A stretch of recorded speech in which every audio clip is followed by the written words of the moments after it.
BSc part second के students के लिए अल्कोहल का जो चैप्टर हमारा चल रहा था सेकंड पेपर में ऑर्गेनिक केमिस्ट्री में, उसी को आगे कंटिन्यू करते हुए हम जो केमिकल प्रॉपर्टीज़ ऑफ अल्कोहल्स चल रही थी उनको अब हम आगे और देखेंगे। और इन प्रॉपर्टीज़ के अंतर्गत है, मैंने दो तरह की प्रॉपर्टीज़ बताई थी अल्कोहल की।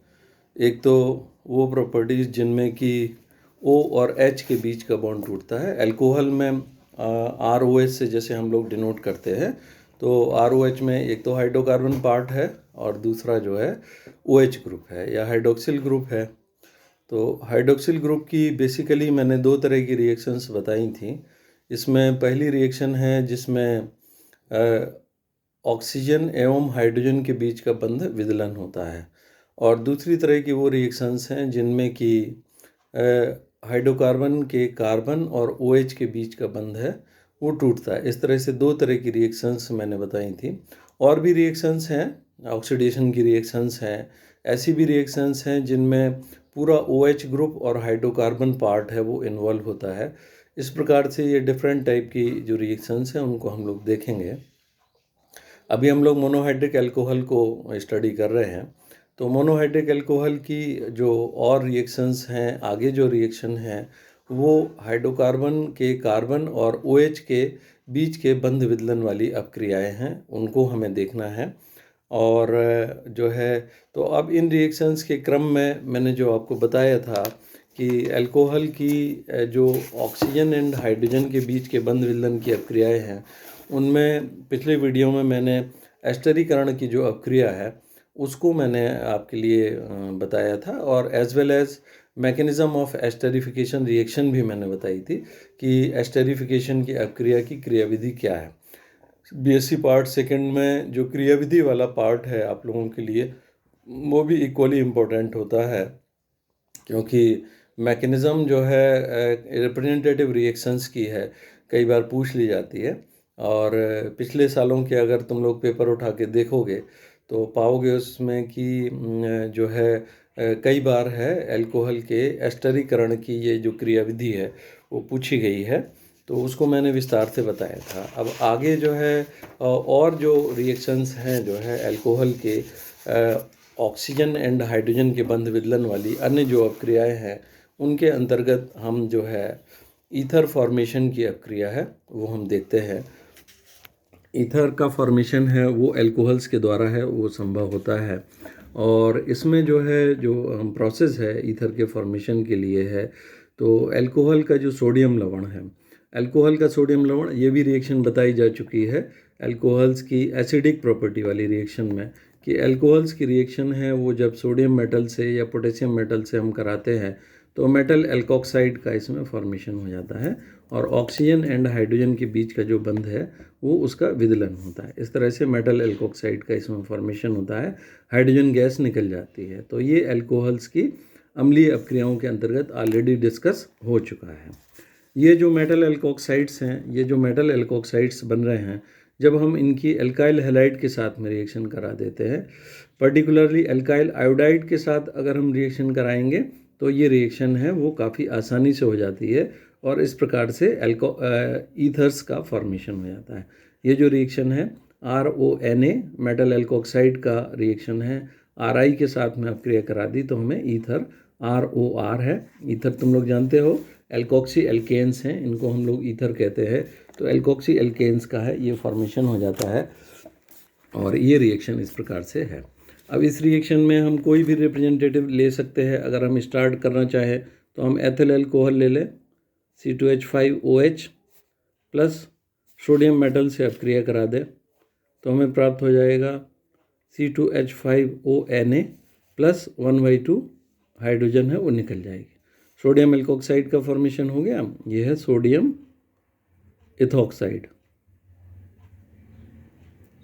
अब ये जो सोडियम इथॉक्साइड है इसकी रिएक्शन अगर जैसे मान लीजिए हमारे लिए मिथाइल इथाइल ईथर बनाना है तो हम किससे रिएक्शन करा देंगे, C2H5ONA प्लस मिथाइल आयोडाइड से हम रिएक्शन करा देंगे तो हमें क्या प्राप्त हो जाएगा, C2H5O CH3 प्लस NaI है। ये जो है मिथाइल इथाइल ईथर है, ये फॉर्मेशन हो जाएगा, ये जिसका IUPAC नेम है मिथॉक्सी एथेन है। तो ये इस प्रकार से हमें ईथर, अब हमें अगर डाइथाइल ईथर बनाना है तो डाइथाइल ईथर को हम कैसे बना सकते हैं कि इसकी रिएक्शन हम इथाइल आयोडाइड से करा दें, तो अब मिथाइल की जगह फिर इथाइल आ जाएगा, अर्थात डाइथाइल ईथर का फॉर्मेशन हो जाए। इस तरह से ईथर को बनाने की ये एक बहुत अच्छी सी विधि है और इसके द्वारा है वो जो है हमारे लिए ईथर प्राप्त। तो ये भी वही रिएक्शन है जिनमें बेसिकली अल्कोहल का O और H के बीच का बॉन्ड है वो टूटता है जो है। नेक्स्ट रिएक्शन है इसी के अंतर्गत एस्टरीकरण की अपक्रियाओं के अंतर्गत है। ये भी हम देखेंगे कि इनमें भी अल्कोहल के ऑक्सीजन एंड हाइड्रोजन के बीच का बंध ही टूटेगा। और इसमें है जैसे हमने एसिटाइल क्लोराइड से, एसिड क्लोराइड से तथा एसिड एनहाइड्राइड से अपक्रिया कराने पर भी एस्टर का फॉर्मेशन होता है और ये रिएक्शन भी एस्टरीकरण की अपक्रियाओं के अंतर्गत ही पढ़ी जाती है या स्टडी की जाती है। रिएक्शन को हम देख लें।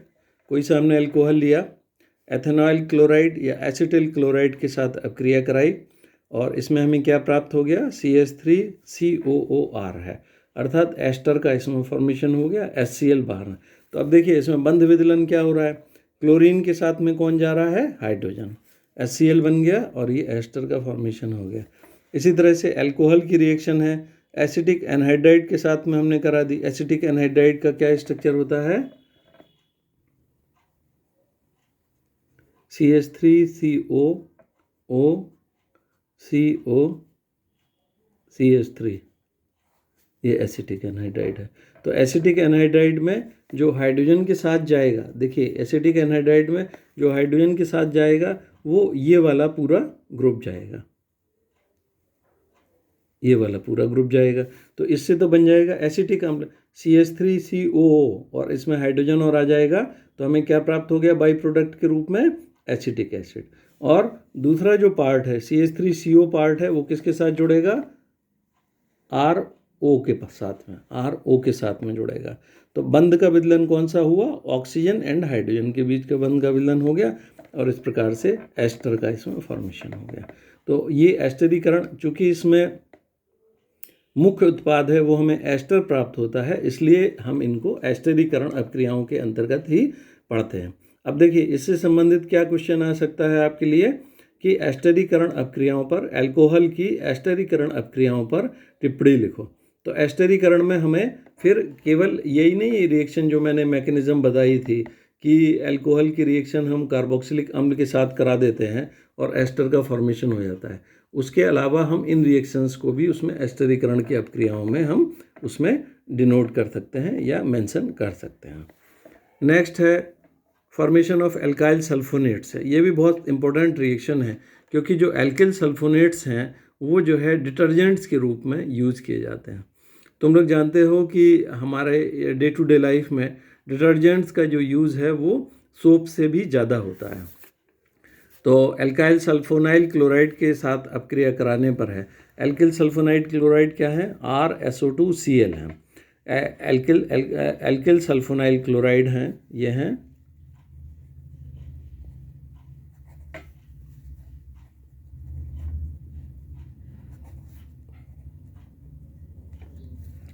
एल्किल सल्फोनाइल क्लोराइड की रिएक्शन है वो अल्कोहल से करा देने पर है वो हमारे लिए एल्किल सल्फोनेट्स हैं, इनका फॉर्मेशन हो जाता है। पैराटोलिन सल्फोनाइल क्लोराइड, इसमें हम एलिफेटिक सल्फोनाइल क्लोराइड भी ले सकते हैं और एरोमेटिक सल्फोनाइल क्लोराइड भी ले सकते हैं। जैसे पैराटोलिन सल्फोनाइल क्लोराइड हमने लिया है, एथिल अल्कोहल के साथ में इसकी रिएक्शन करा दी तो एथाइल पैराटोलिन सल्फोनेट का इसमें फॉर्मेशन हो गया। एथाइल पैराटोलिन सल्फोनेट, ये जितने सल्फोनेट्स हैं मैंने बताया है कि ये डिटर्जेंट्स के बनाने में स्टार्टिंग मटेरियल के रूप में यूज़ किए जाते हैं, डिटर्जेंट फॉर्मेशन में इनका बहुत यूज़ है। नेक्स्ट है अल्कोहल्स की, अब वो रिएक्शंस हम देख रहे हैं जिनमें कि C और OH के बीच का बंध टूटता है। जैसे एथिल अल्कोहल हम लेते हैं तो CH3CH2OH है, तो अब यहाँ पर क्या है, कार्बन से बंधित है OH, तो इसमें ये जो बंध टूटेगा ये कार्बन और OH के बीच का बंध है वो टूटा। तो अल्कोहल्स की ROH बंध विदलन की अपक्रिया है। एल्काइल हैलाइडों का निर्माण है। एल्काइल हैलाइड अल्कोहल की रिएक्शन है वो हैलो अम्लों के साथ में कराने पर। हैलो अम्ल कौन से होते हैं? HCl, HBr और HI को संयुक्त रूप से हैलो अम्ल कहते हैं। तो इसमें जो रिएक्शन है एनहाइड्रस जिंक क्लोराइड के साथ में हमारी जो रिएक्शन है अल्कोहल के साथ में जब हम कराते हैं और यहाँ पर RH के रूप में HX के रूप में HCl लेते हैं, अर्थात HCl की अपक्रिया है वो जब हम अल्कोहल के साथ में कराएंगे एनहाइड्रस जिंक क्लोराइड की उपस्थिति में तो हमारे लिए RCl का इसमें फॉर्मेशन हो जाएगा। और इसको हम समझ लें, कंसनट्रेटेड HCl और एनहाइड्रस जिंक क्लोराइड का जो मिश्रण है वो एक विशिष्ट नाम से जाना जाता है जिसको हम ल्यूकास अभिकर्मक कहते हैं या ल्यूकास रिएजेंट कहते हैं। ल्यूकास रिएजेंट क्या है? कंसनट्रेटेड HCl और एनहाइड्रस जिंक क्लोराइड का जो मिश्रण है वो ल्यूकास अभिकर्मक कहलाता है। इसमें जो क्रियाशीलता का क्रम है हैलो अम्लों की वो HI सबसे ज़्यादा क्रियाशील है, फिर HBr है और फिर HCl है। HI की क्रियाशीलता सबसे ज़्यादा अधिक क्यों होती है? क्योंकि हाइड्रोजन और आयोडीन का बंध है वो आसानी से टूट जाता है, सर्वाधिक वीक बॉन्ड होता है। HBr के बीच का जो बॉन्ड है वो उससे थोड़ा स्ट्रॉन्ग होगा और HCl के बीच का बंध है वो और भी ज़्यादा स्ट्रॉन्ग होता है। अर्थात HCl से जो क्रियाशीलता है वो सबसे धीमी गति से होती है। चूँकि ये अभिकर्मक धीमी गति से अपक्रिया दे रहा है तो इसमें हमारे लिए है वो हमें उत्प्रेरक भी काम में लेना पड़ता है जो एनहाइड्रस जिंक क्लोराइड है। तो एनहाइड्रस जिंक क्लोराइड लेने पर हमारे लिए इसमें जो है HCl के साथ अपक्रिया तभी संपन्न हो पाएगी। फिर से देख लीजिए, ये जो रिएक्शन है ये जो है ल्यूकास अभिकर्मक के द्वारा होती है।